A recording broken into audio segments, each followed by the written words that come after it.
मनोज दादांनी आयोजित केलेला आहे. ज्या पद्धतीने आज आपण या ठिकाणी आलेला याच्या दुप्पटीने आपल्या मुला बाळांसही परिवारासही नारायणगडावर आपल्या सगळ्यांना हजर व्हायचं.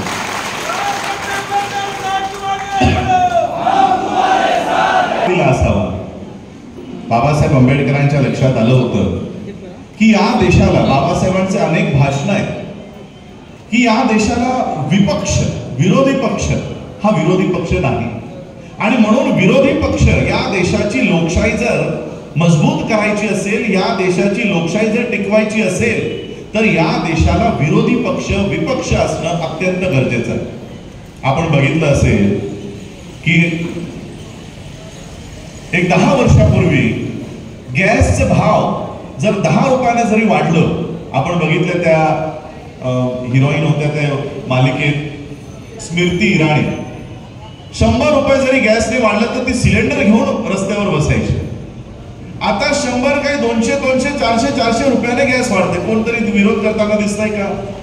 या देशाला विपक्ष किती महत्वाचा आहे की काहीही धोरण सरकारने जर अवलंबलं तर विपक्षवादे बसलेली लोक त्या पार्टीमध्ये, सत्तेमध्ये असलेल्या लोकांना ते ब्रिटिश धरायचे आणि सरकार, सत्ता, संसद, विधानसभा चालू द्यायची नाही.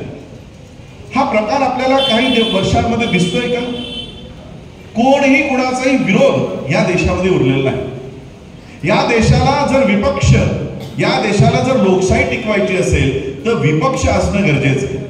मी साध्या सोप्या पद्धतीने तुम्हाला सांगतो की आज देशाचं राजकारण कसं झालेलं आहे.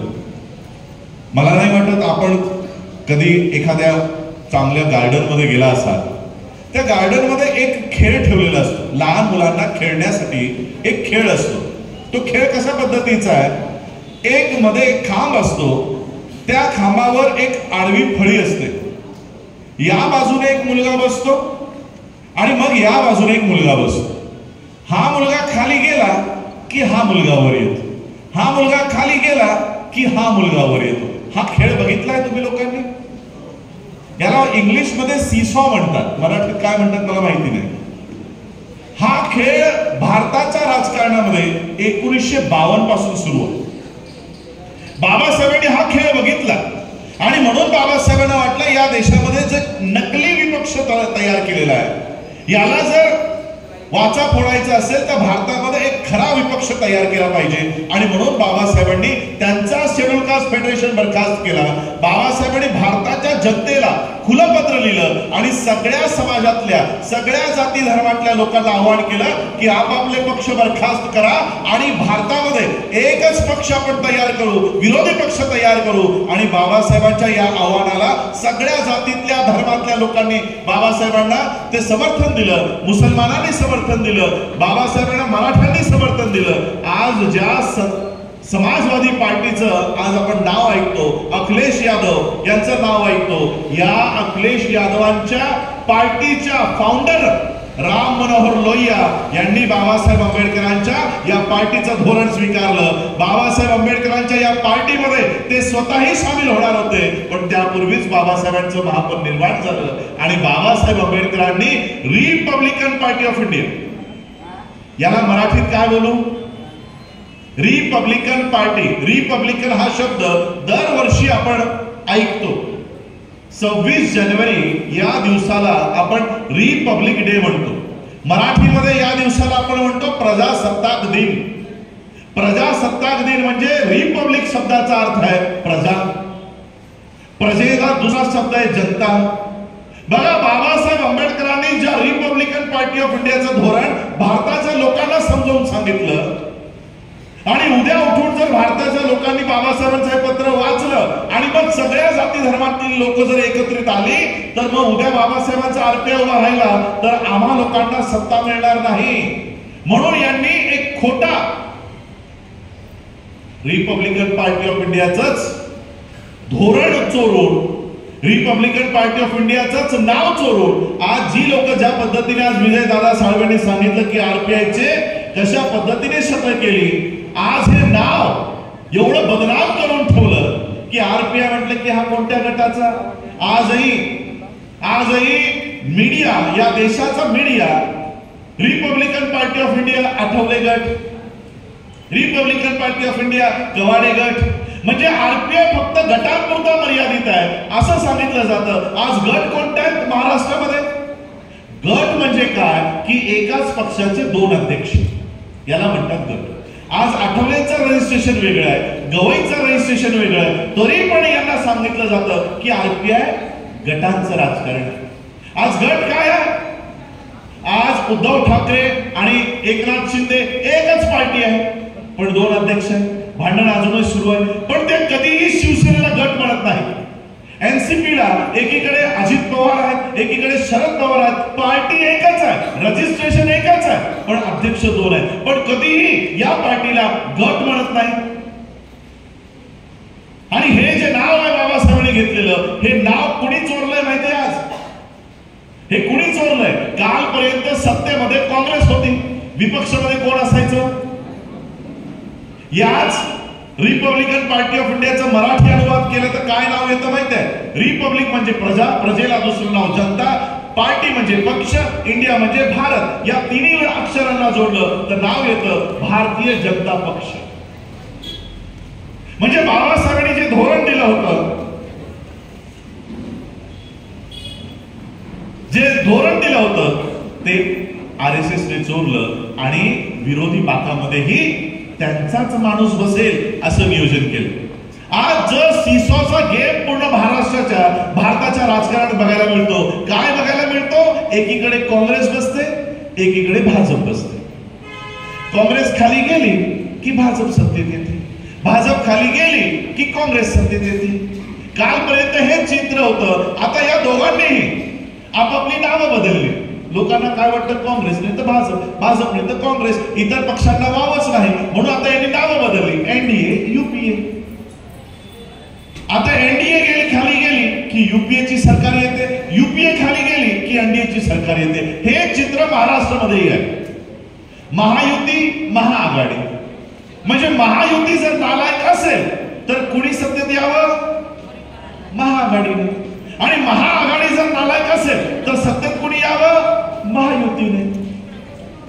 म्हणजे या देशामध्ये आम्हाला राजकारणात जर उतरायचं असेल तर आम्हाला कसलाही पर्यायच नाही.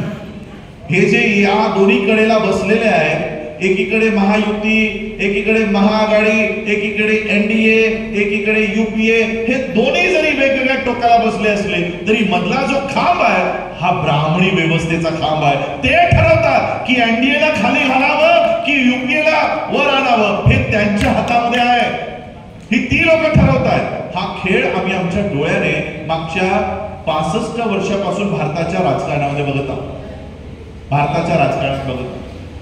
आणि म्हणून आज हा खेळ कुठेतरी थांबला पाहिजे.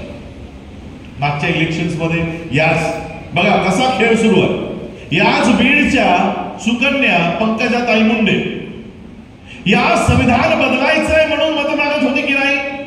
मागत होत्या ना, की आम्हाला संविधान बदलण्यासाठी संसदेत जायचंय, संसदेत 400 लोकांची, 400 खासदारांची गरज आहे आणि म्हणून तुम्ही आम्हाला निवडून द्या. आम्ही देशाच्या संसदेत गेल्यावर आम्ही संविधान बदलू. ही भाषण आहेत त्यांची. मग पंकजाताईला अडवायला कोण ताई उभ्या राहिल्या? पंकजाताईने जर सांगितलं की संविधान बदलायचं, मग संविधान बदलू द्यायचं नाही, हे कोणत्या ताई बोलत होत्या? उद्धव बाळासाहेब ठाकरेंच्या माध्यमातून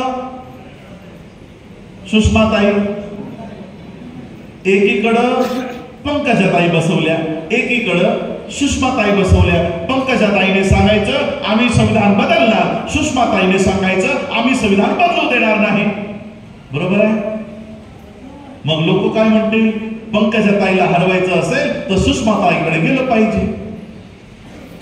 एकीकडे आनंद हेगडे म्हणत होता की या देशाचं संविधान बदलायचंय, दुसरीकडे राहुल गांधींनी संविधान हातात घेतला आणि संविधान रक्षणाची रॅली संपूर्ण देशभरात काढली. संपूर्ण देशभरात काढले. मी जाणून बुजून आज हा पेपर, आजचा पेपर आहे टाइम्स ऑफ इंडिया, कालचा परवाचाही नाही.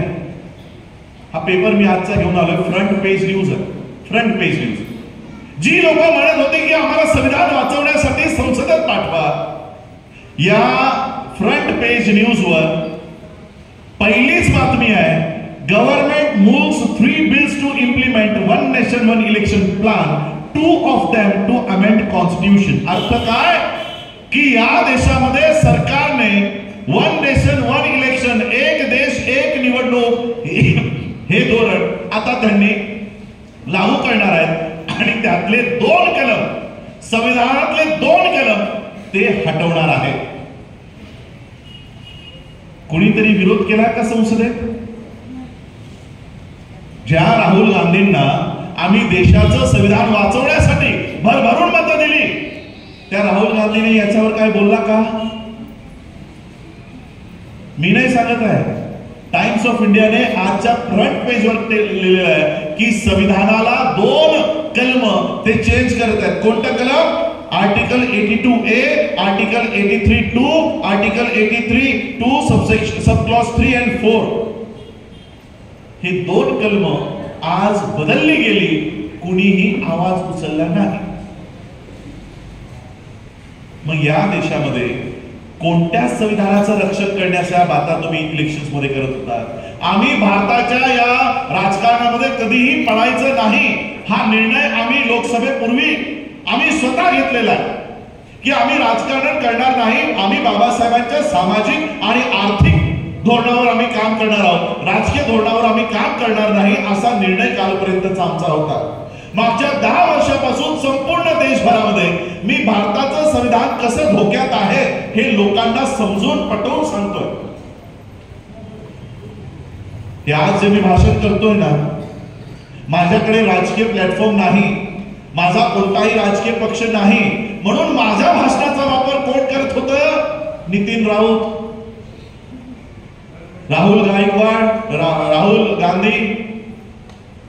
म्हणजे भाषण आम्ही करायची, लोकांना जागृत आम्ही करायचं आणि आमचा राजकीय बेनिफिट कोणी घेऊन जायचं? म्हणजे भारताचं संविधान धोक्यात आहे हे जर राजरत्न आंबेडकर बोलतोय, मग याचा राजकीय फायदा काँग्रेस, राष्ट्रवादी, उभाटा ही लोक घेऊन जातात का? तर आम्ही म्हणजे आमच्या गावच्या लोकांना सांगायचं गेलं तर आमच्या मराठीमध्ये एक म्हण आहे, आंधळं दळतंय आणि कुत्रं पीठ खात नाही. आमची अवस्था तशीच आहे. आम्ही 10 वर्ष झालं लोकांना जागृत करतोय की भारताचं संविधान धोक्यात आहे, भारताचं संविधान धोक्यात आहे. तुम्ही माय माऊली ते जे जात्यावर दळण दळतात तर ते पीठ घेण्यासाठी खाली ते काय काय म्हणतात त्याला,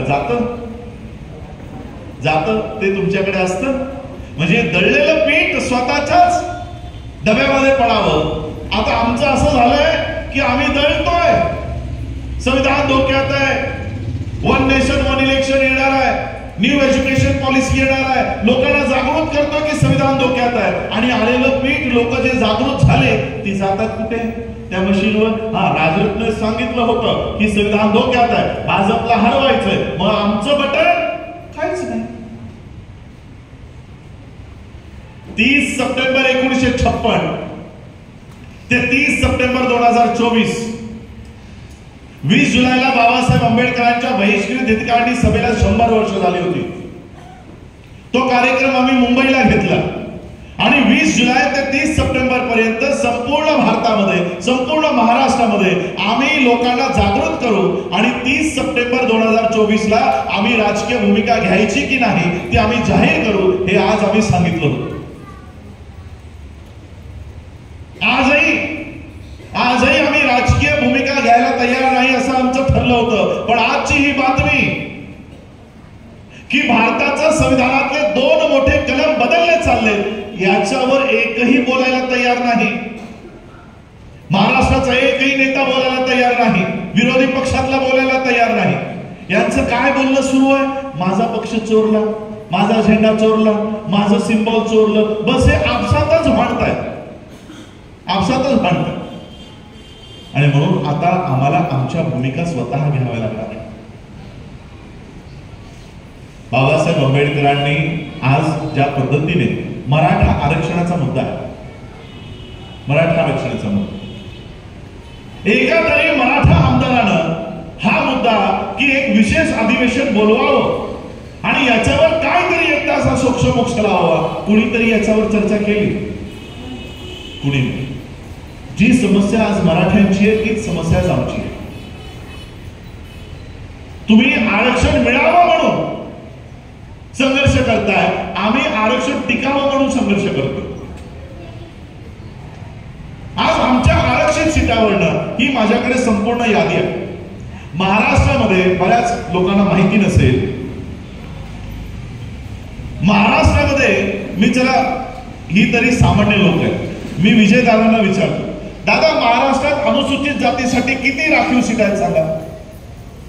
38, 34, 35, 29, 27. महाराष्ट्रामध्ये एकूण अनुसूचित जातीसाठी 29 सीट आहेत आणि अनुसूचित जमातीसाठी 25 सीट आहेत. अशा 54 सीटा या आरक्षित आहेत. सामान्य लोकांचं सोडा, जी राजकीय मुवमेंट चालवतात त्यांनाही आकडा माहिती नाही. का माहिती नाही? आकडा का माहिती नाही? चला आकडा माहिती नाही सर चालेल. मला फक्त 5 आरक्षित अनुसूचित जातीच्या सीटवरनं निवडून आलेल्या आमदारांची नावं सांगा. 5. 29 या महाराष्ट्राचे आमदार, 29 आमदार हे फक्त तुमच्यासाठी निवडून गेलेले आहेत. मला फक्त 5 आमदारांची नावं सांगा. किती लोकांना माहिती आहे? हात वर करा, मी त्यालाच विचारतो. 5 आमदार, फक्त 5 आमदार. माझ्याकडे सगळ्या आमदारांची लिस्ट आहे. का माहिती नाही? मी माझ्या मराठा बांधवांना विचारतो, का माहिती नाही? माहिती कारण कधीही यांच्यापैकी एकानेही आमची बाजू मांडून विधानसभेमध्ये कधीही आमचा प्रश्न विचारला नाही आणि म्हणून आम्हाला त्यांची नावं पण माहिती नाही. आम्हाला त्यांची साधी नावं माहिती नाही की कोण आहेत.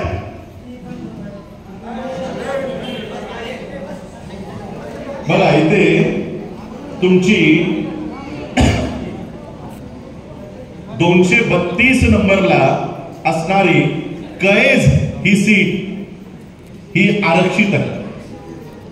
या गैजवरनं बीजेपीच्या नमिता मुंदडा या आमदार झालेल्या आहेत.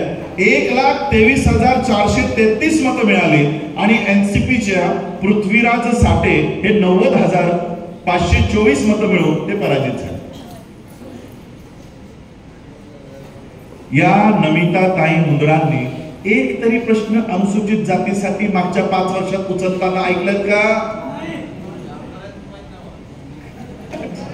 नवीन प्रश्न ऐकला. ते आमदार आहेत हेही आम्हाला माहिती नव्हतं. अच्छा, सासराच चालवतोय सगळं सासरा चालवतोय.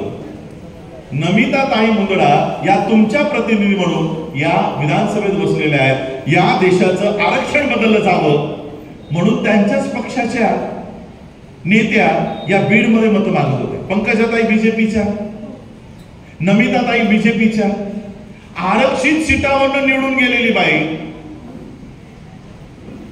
सांगा, या देशाचं आरक्षण संविधानामध्ये आहे. संविधान हटलं म्हणजे आरक्षणही हटलं. मग जी भाजपा संविधान हटवण्याची बाता करते त्या भाजपाच्या लोकांना आरक्षित सीटावर त्यांचा उमेदवार उभा करण्याचं नैतिक अधिकार आहे का? मी खुल्ला आव्हान देतो नरेंद्र मोदींना, खुल्ला आव्हान देतो अमित शहाला की एका बापाची औलाद असाल तर एकदाही आरक्षित सीटावरनं एकही माणूस उभा करणार नाही. एकीकडे तुम्ही आरक्षण हटवा, एकीकडे तुम्ही संविधान हटवा म्हणून लोकांमध्ये मतं मागतात आणि मागच्या दारानं आरक्षित सीटावर माणसंही पाठवतात. या 29 पैकी 15 सीटा अशा आहेत जिथे भाजपाची लोक निवडून गेली. 15 सीटा. आज तीच अवस्था आमची आहे. एकीकडे मराठा बांधवांना प्रतिनिधित्व नाही. आमचे जे प्रतिनिधी आम्हाला मिळाले, बरं हे आरक्षण कसं मिळालं माहित आहे?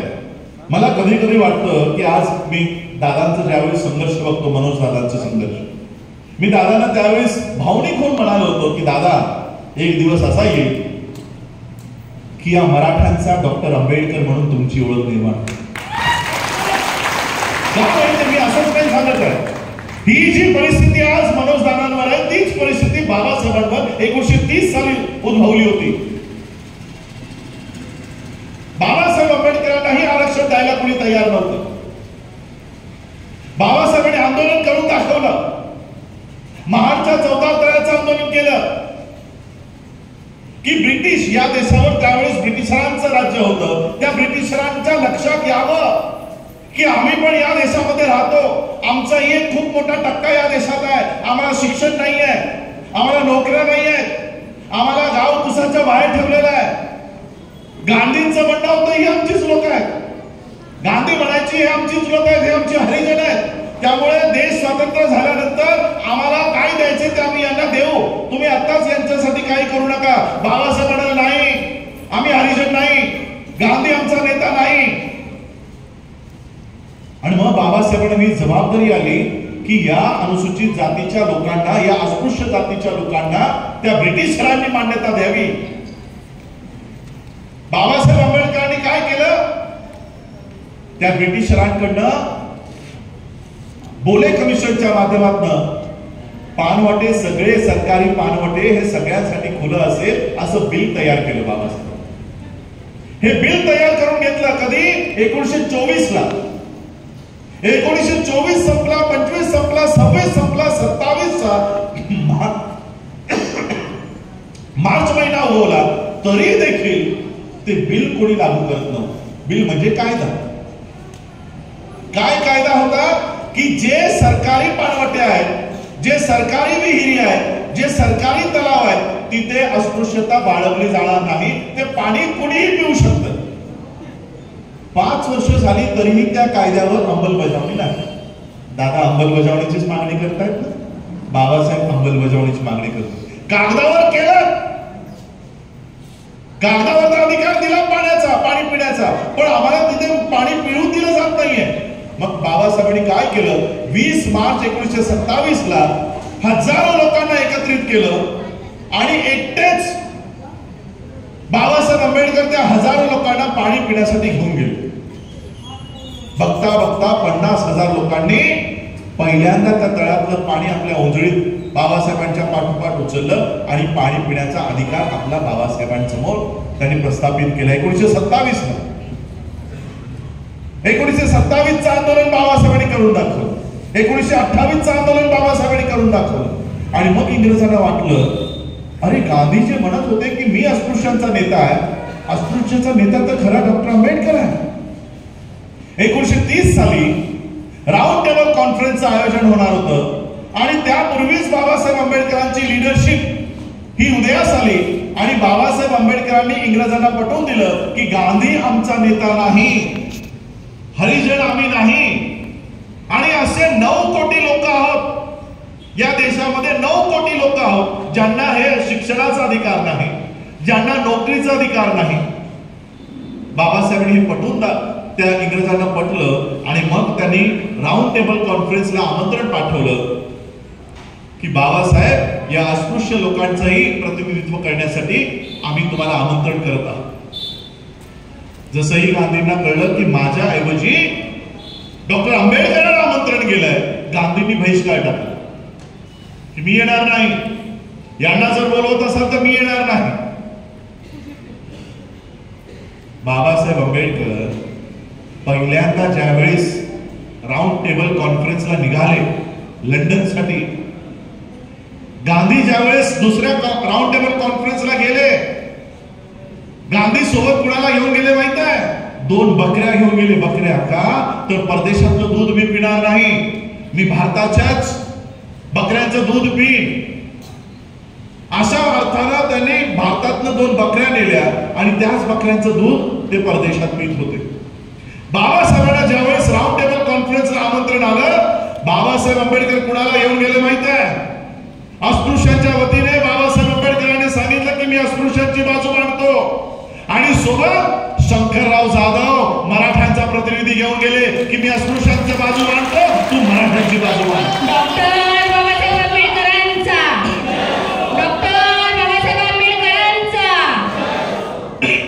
बाबासाहेबांचं आज जी लोक म्हणतात की आज तशा पद्धतीने आज आम्ही मराठा बांधवांच्या मागे का खंबीरपणाने उभा आहोत आणि आज नाहीये काही लोकांना, कारण आम्ही कधी त्या राजकीय प्लॅटफॉर्मला आणि पब्लिसिटीला आम्ही कधी सामोरं गेलो नाही, त्यामुळे आम्ही कधी ती वाच्यता केली नाही. मागच्या वर्षी आम्ही छत्रपती संभाजीनगर या ठिकाणी मराठा बौद्ध ऐक्य परिषद लावली होती. ही ऐक्य परिषदेला मी निघणार एक दिवसापूर्वी सिद्धार्थ शिंगारेंचा मला फोन आला की जालन्यामध्ये मराठा बांधवांच्या गावावर तिथे हल्ला झालेला आहे. पोलिसांनी त्या गावाच्या महिलांवर, मुलांवर, वृद्धांवर हा हल्ला केलेला आहे आणि इकडे जाळपोळ मोठ्या प्रमाणात झालेली आहे, तर तुम्ही कार्यक्रमाला येऊ नका, कार्यक्रम आपण स्थगित करत आहोत. मी त्यांना फोन केला, अहो तुमचा कार्यक्रमाचा विषय काय? मराठा आणि बौद्ध ऐक्य परिषद. या ऐक्यावर कॉन्फरन्स हॉलमध्ये बोलण्याऐवजी आज खऱ्या अर्थानं मराठ्यांच्या सोबत उभं राहायची गरज आहे. त्यावेळेस तुम्ही ही कॉन्फरन्स स्थगित करण्याऐवजी तुम्ही त्या गावात मला घेऊन गेलं पाहिजे आणि मग मी सगळे काम सोडून मी त्या गावात अंतरवाली सराटीला 1 वर्षापूर्वी गेलोय आणि मनोज दादाच्या पाठीशी त्या वेळापासून आम्ही सोबत आहोत की इथे जर हल्ला होत असेल तर आम्ही तुमच्या सोबत आहोत.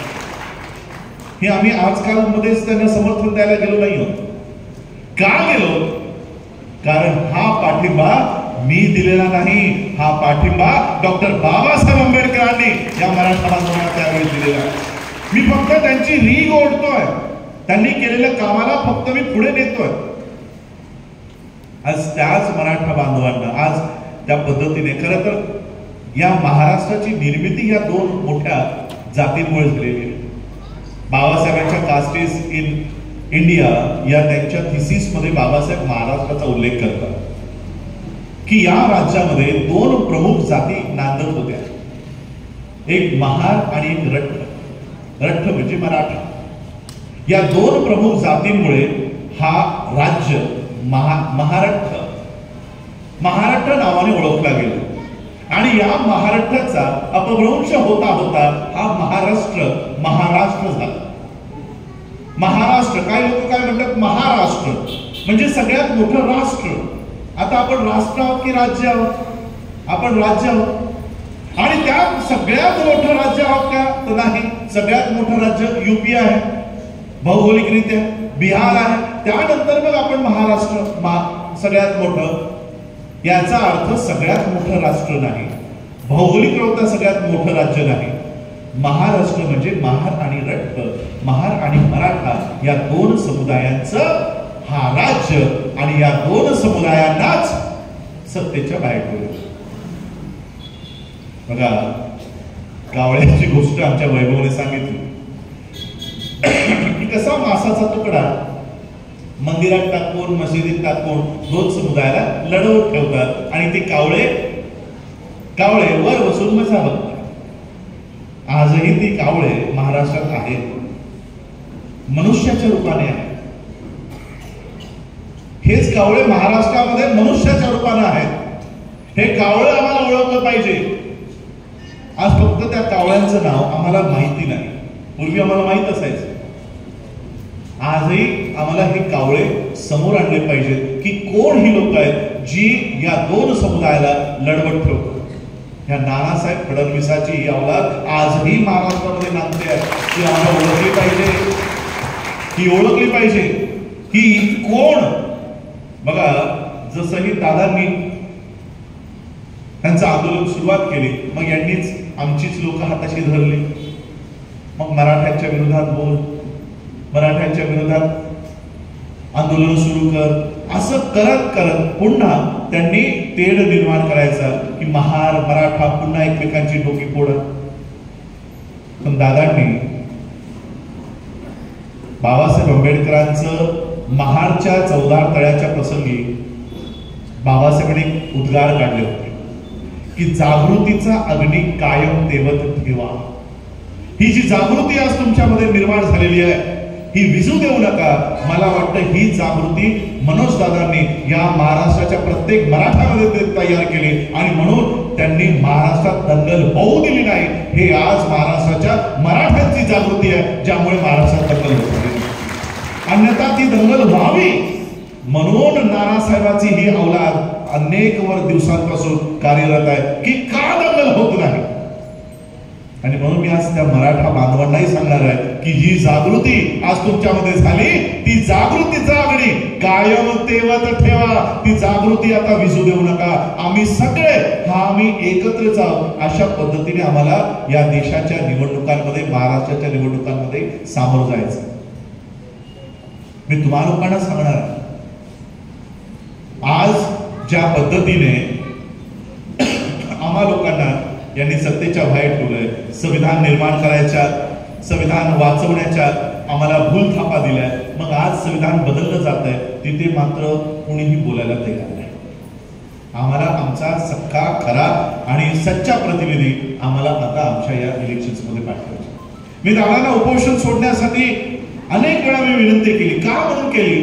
दादांना सांगितलं की दादा ही लोक जर गेंड्याच्या कातडीची लोक ऐकत नसतील, आम्ही तुमच्या सोबत आहोत. या महाराष्ट्राच्या असेंब्लीमध्ये आम्ही 50 जरी उमेदवार निवडून आणले, एकही दिवस महाराष्ट्राचं या विधानसभेचं सत्र चालू द्यायचं नाही जोपर्यंत मराठा आरक्षणावर भूमिका महाराष्ट्राचं विधानसभा घेत नाही, तोपर्यंत एकही दिवस सत्र चालू द्यायचं नाही. असं एक आंदोलन उभं करा. असं आंदोलन आपण उभं करू आणि ती ताकद आहे आमच्यामध्ये, ती ताकद आहे. आज अबू तालिब रहमानी या कार्यक्रमाला येणार होते, परंतु त्यांचे पूर्वीचे कार्यक्रम आणि आम्हाला इथून त्यांना परत पाठवण्याची व्यवस्था नसल्यामुळे ते येऊ शकले नाही. येणाऱ्या काही दिवसामध्ये भारताचे सर्वात मोठे मुस्लिम नेत्यांसोबतही मी दादांची भेट घडवून आणणार आहे. मराठा, मुस्लिम आणि बौद्ध एकत्रित या महाराष्ट्रामध्ये तुम्हाला दिसेल आणि आमचे खरे प्रतिनिधी आम्ही येणाऱ्या काळामध्ये या विधानसभेमध्ये पाठवू अशी आम्ही त्या पद्धतीने काम करणार आहोत. आज बघा आरक्षण हक्क परिषदेसाठी आम्ही इथे सगळे जमलेलो आहोत. एकीकडे मराठा आरक्षणाचा प्रश्न आहे, दुसरीकडे ज्यांना आरक्षण मिळालंय ते आरक्षण संपुष्टात येतं. बघा निर्मला सीतारमण नावाच्या फायनान्स मिनिस्टरने मागच्या त्यांच्या टर्म मध्ये संसदेमध्ये उभं राहून तिने भाषण केलंय. काय म्हणते माहित आहे? आम्ही भारतातले प्रत्येक पब्लिक सेक्टर, खाजगी, आम्ही जितकेही सरकारी संस्थान आहेत हे सगळे आम्ही विकणार आहोत. आता आरक्षित नोकऱ्या कुठे आहेत? सरकारी संस्थांमध्ये. निर्मला सीतारमण काय म्हणते? आम्ही सगळ्या सरकारी संस्था विकणार आहोत. आरक्षण बंद करणार आहोत म्हणाली का? नाही. आरक्षणाला 1% आम्ही कमी करणार नाही, पण सरकारी संस्थांना बंद करणार. सरकारी संस्थान राहीलच नाही, आरक्षण घेऊन कुठे जाणार आहे? आरक्षण आहे तुम्हाला 13%. 100 जागा जर भरायच्या असतील तर 13 अनुसूचित जातीची लोक भरलीच पाहिजे. हा कायदा संविधानात आहे, पण कुठे? सरकारी नोकऱ्यांमध्ये. निर्मला सीतारमण काय म्हणते की आम्ही सगळ्या सरकारी संस्थांना विकणार आहोत. सरकारी नोकऱ्याच राहिल्या नाही, 13% सीटा कुठे घेऊन जाणार आहात? सगळी शाळा कॉलेजेस हे आता अडाणी. कालचीच एक बातमी आहे, त्यांनी GR काढला. GR सगळ्या सरकारी शाळा या Lord Mount, Zee Litera, Oxford, Cambridge त्यांच्या जमिनी यांना दिले जाणार आहे. सगळ्या सरकारी शाळांवर आता खाजगी शाळा सुरू होणार. खाजगी शाळेवर आरक्षण नाही, खाजगी नोकऱ्यांमध्ये आरक्षण नाही. आम्ही मिळालेलं आरक्षण टिकवण्यासाठी लढतोय आणि तुम्ही आरक्षण मिळवण्यासाठी लढताय. तुम्हालाही आरक्षण मिळू नये म्हणून फडणवीस प्रयत्न करतोय. आमचं मिळालेलं आरक्षण जावं म्हणून मोदी प्रयत्न करतोय. मग मला सांगा, तुमची जर समस्या तीच आहे, माझीही समस्या तीच आहे, तुम्हालाही मारणारा हात तोच आहे, आम्हालाही मारणारा हात तोच आहे. जर मारणारा एक आहे तर लढणारे वेगवेगळे का? मारणारा जर एक असेल तर लढणाऱ्याने पण एक झालं पाहिजे आणि एक होऊन या मारणाऱ्यांचे हात मोडून काढले पाहिजे. अशा पद्धतीने आम्हाला महाराष्ट्रात एकत्रित यावं लागणार. आमच्यामध्येही घरभेदी बरेच आहेत, मराठ्यांच्या विरोधात बोलणारे बरेच आहेत, पण हे सगळं बाजूला सारून आम्हाला आमची जी मुवमेंट आहे, जी चळवळ आहे ती उभी केली पाहिजे. आज बाबासाहेब आंबेडकरांच्या या रिपब्लिकन धोरणाला आम्ही पुढे घेऊन जातो. आज काय परिस्थिती आहे आमची? ज्या पद्धतीने हे 29 आमदार महाराष्ट्राच्या विधानसभेमध्ये साधा त्यांचं तोंडही उघडत नाही आमच्या प्रश्नासाठी, असेच 123 खासदार आहेत. अनुसूचित जाती आणि अनुसूचित जमातीसाठी 123 खासदार आहेत. या देशाचं संविधान हटवलं जात आहे, हे संविधानातले 2 कलम हटवले जात आहेत. कुणीही बोलायला तयार नाही, कुणी बोलायला तयार नाही.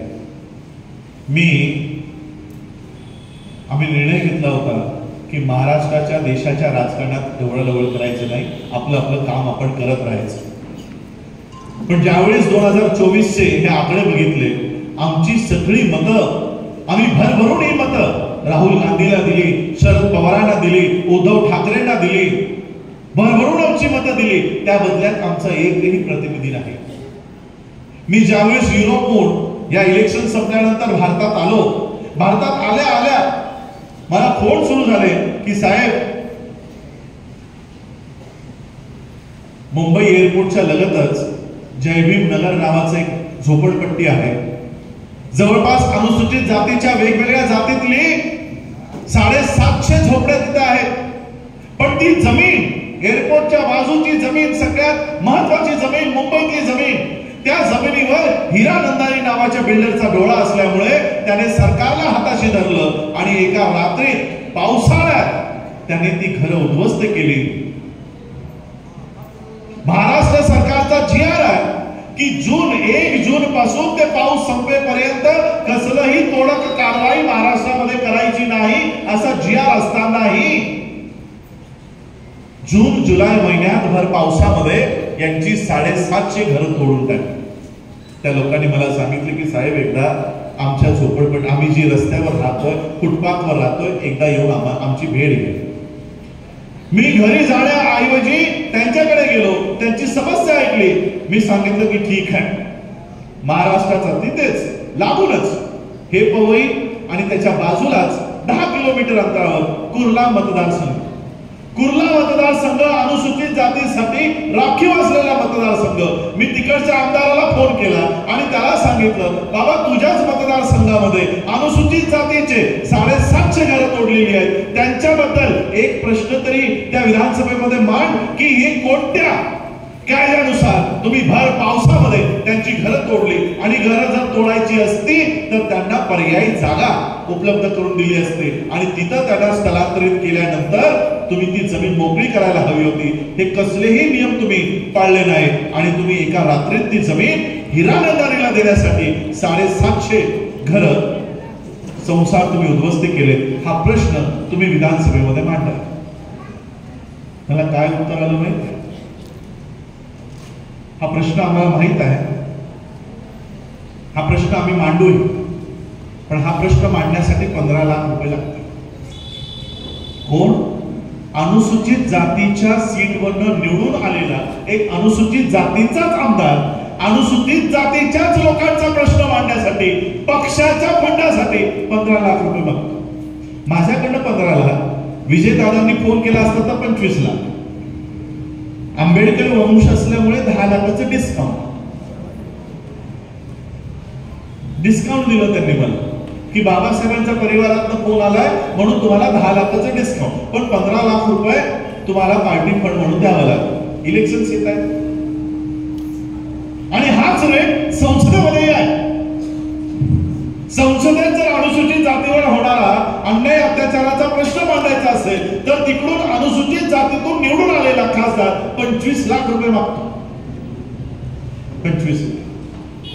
याच बीड कैज मतदारसंघातून तुमच्यावर जर अन्याय झाला तर मुदडाताई तोच रेट तुम्हाला सांगतो.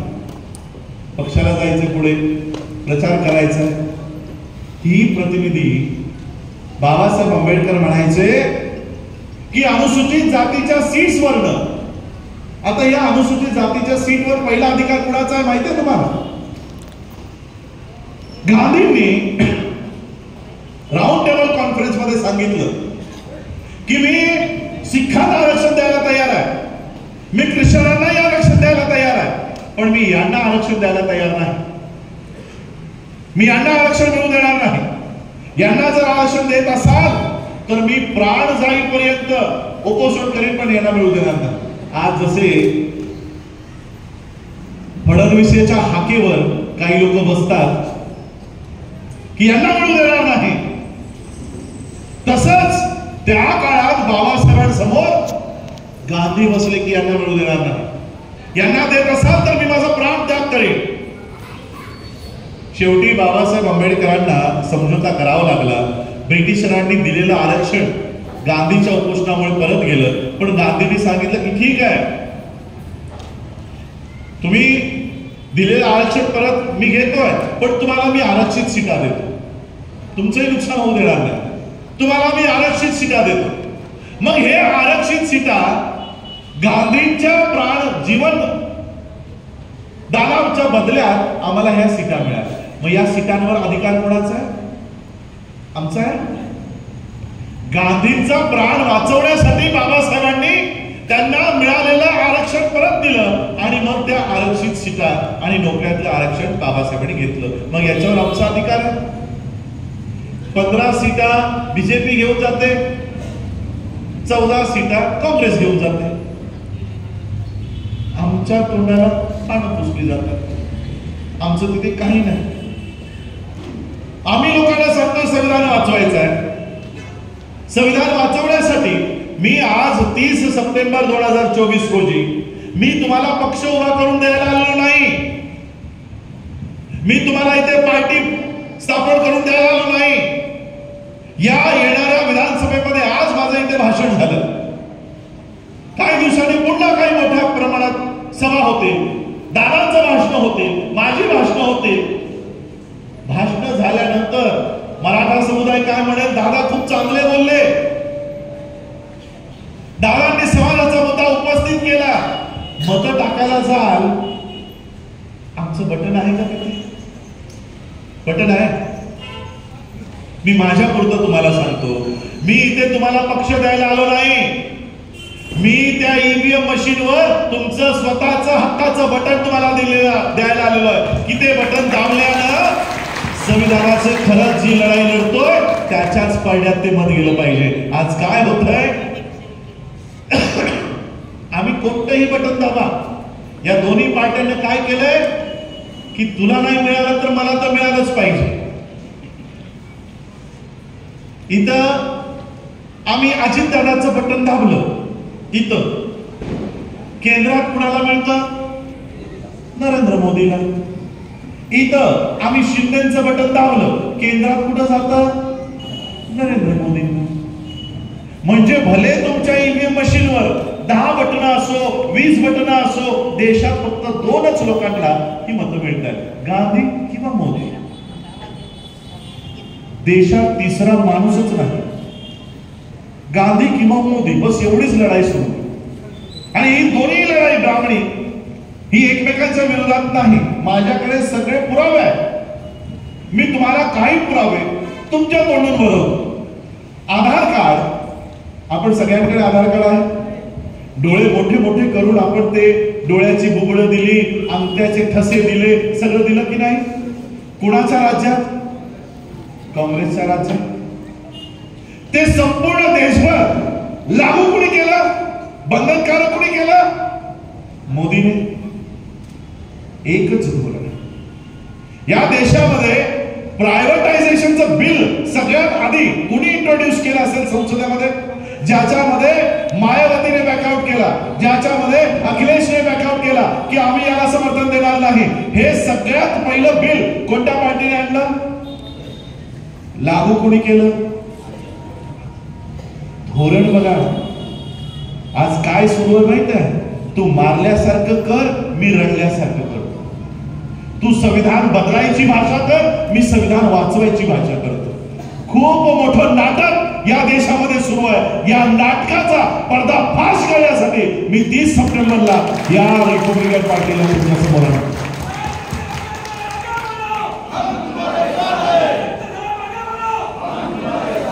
खूप मोठं नाटक सुरू आहे देशामध्ये. संविधान असेल, आरक्षण असेल, नोकऱ्या असतील, एम्प्लॉयमेंट असेल, न्यू एज्युकेशन पॉलिसी काँग्रेसने आणली. राईट टू एज्युकेशन बिल काँग्रेसने आणलं, लागू नरेंद्र मोदी करतोय. एकच माळ्याचे मणी, एकाच माळ्याचे, दोघही त्या वाकावर जाऊन बसले. हा खाली गेला की हा वर येतो, हा खाली गेला की हा वर येतोय. पूर्ण खांब ब्राह्मणी व्यवस्थेचा. ही ब्राह्मणी व्यवस्था. मतांच्या अधिकाराबद्दल मला वाटतं कोणीतरी म्हणाल, वैभव म्हणाल, या मतांचा अधिकार इतरांना मिळू नये, लोकांना मिळू नये म्हणून टिळक प्रचार करत होते.